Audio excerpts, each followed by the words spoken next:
Psychological disorders is chapter 4 of class 12 psychology textbook.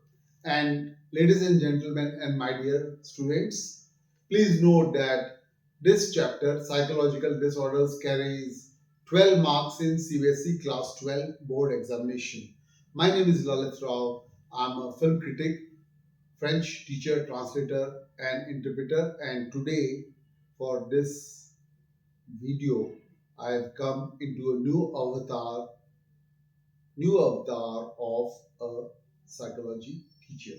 So I'm going to give you the summary of chapter 4, psychological disorders.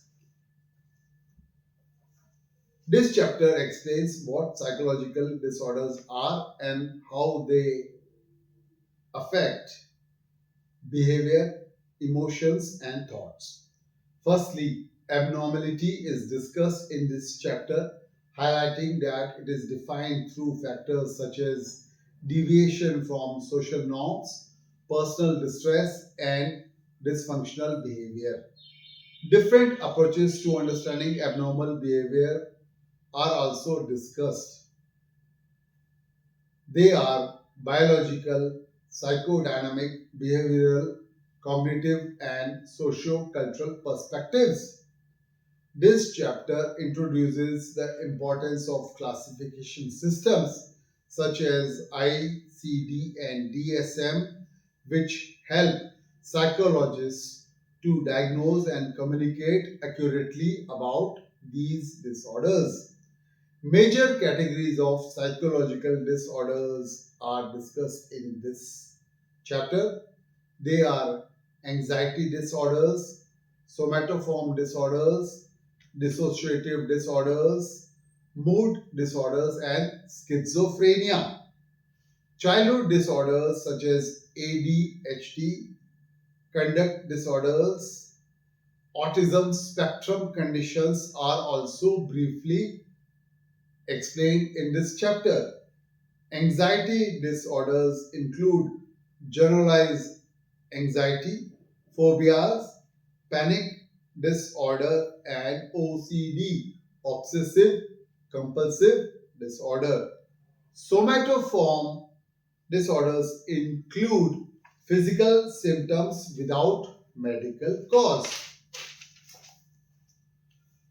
Dissociative disorders include amnesia, fugue, and identity disturbances.